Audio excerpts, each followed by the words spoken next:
ମୁଁ ପ୍ରୋରେଜ୍ ଇନଷ୍ଟିଚ୍ୟୁଟ୍ର ମାର୍କେଟିଂ ଆଉ ଆଡ଼ମିନିଷ୍ଟ୍ରେଟିଭରେ ଦାୟିତ୍ୱରେ ଅଛି।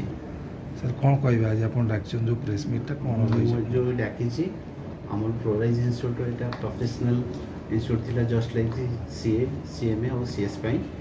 ଆମେ ଲାଷ୍ଟ ବର୍ଷ କମର୍ସ ଇଣ୍ଟ୍ରୋଡ୍ୟୁସ୍ କଲୁ +2 CBSE CHSE ଏବଂ ଏ ବର୍ଷ ରେଜଲ୍ଟ ଆମର ବହୁତ ବଢ଼ିଆ ହେଇଛି। ଆମର ଅଭୟ ପଲ୍ଲରୁ ଯିଏ ସେ 95% ରଖିଛି, ଆଉ ଯେଉଁ ସମସ୍ତେ ବହୁତ ବଢ଼ିଆ ରେଜଲ୍ଟ କରିଛନ୍ତି। ଆଉ ସେଥିପାଇଁ ଏଥର କେତେ ପିଲା ଆପଣଙ୍କର ସବୁ ଦେଇଥିଲେ ଏକ୍ଜାମ୍? ଆଉ 20 ଜଣ ପିଲା ଦେଇଥିଲେ। ପରସେଣ୍ଟେଜ୍ କେତେ ରହିଛି? କେତେ? 95 ସମସ୍ତେ 100% ରେଜଲ୍ଟ ହେଇଛି। 95% ଯାଇଛି, ହାଏଷ୍ଟ ଯାଇଛି। ତା ସହିତ 87, 85, 82 ଏମିତି ସବୁ ଯାଇଛନ୍ତି।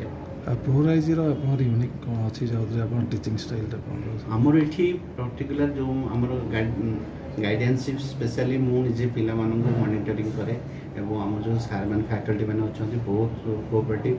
ଆଉ ପିଲାମାନଙ୍କର ଯାହା ଅସୁବିଧା ହେଲା ସେମାନେ ଅନ୍ ଦି ସ୍ପଟ୍ରେ ସେମାନେ ହେଲ୍ପ କରନ୍ତି, ସୋ ଦ୍ୟାଟ୍ ପିଲାମାନେ ଭଲ ରେଜଲ୍ଟ କରନ୍ତି।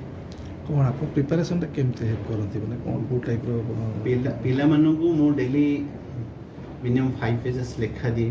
ସେମାନେ ମୋତେ ରାତିରେ ହ୍ୱାଟ୍ସଆପ୍ କରନ୍ତି, ସୋ ଦ୍ୟାଟ୍ ପ୍ରତି ଇଚ୍ ଆଣ୍ଡ ଏଭ୍ରି ଡେରେ ସେମାନେ ଡେ ଆଉ ଡେଟ୍ ୱାଇଜ୍ ଲେଖିକି ଦିଅନ୍ତି, ସୋ ଦ୍ୟାଟ୍ କେହି ଠକି ପାରିବେନି ବୋଲି ମୁଁ ସେଇଟା ଭାବେ।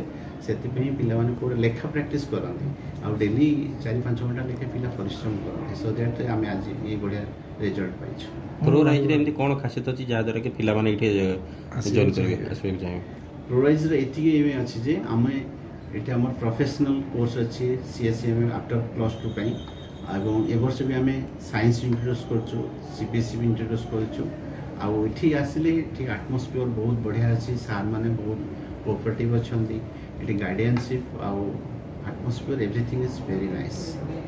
ଯେଉଁମାନେ ଆସିବା ପାଇଁ ଚାହୁଁଛନ୍ତି ବିଗତ ଦିନରେ ସେମାନଙ୍କୁ କ'ଣ ଆହ୍ୱାନ ରହିବ ଆପଣଙ୍କର? ଆଜ୍ଞା, ମୋ କହିବା କଥା ଦେଖନ୍ତୁ, ଯେହେତୁ ଭୁବନେଶ୍ୱରରେ ବହୁତ ଇନଷ୍ଟିଚ୍ୟୁଟ୍ ଅଛି ଆଉ ଆମେ ସମସ୍ତେ ତ କହିବେ ଆମେ ବେଷ୍ଟ ଇନଷ୍ଟିଚ୍ୟୁଟ୍ ବୋଲି, କିନ୍ତୁ ଆପଣମାନେ ଆସନ୍ତୁ ଆମ ପ୍ରୋରାଇଜ୍ ଆଉ ଆଷ୍ଟମେଟିକ୍ରେ ଜଏନ୍ କରନ୍ତୁ ଏବଂ ଡିଫରେଣ୍ଟ ଫିଲ୍ କରନ୍ତୁ, ସୋ ଦ୍ୟାଟ୍ ତୁମେ ଜାଣିପାରିବ ଯେ ବେଷ୍ଟ କେଉଁଟା ପ୍ରୋରାଇଜ୍ ନା। ଆଉ ମୋ ଲୋକେସନ୍ଟା କେଉଁଠି? ଆମ ଲୋକେସନ୍ଟା ହେଲା CRP ରାଜଧାନୀ ଗ୍ୟାସ୍ ପାଖରେ, NB ଟାୱାର 5th floor ରେ।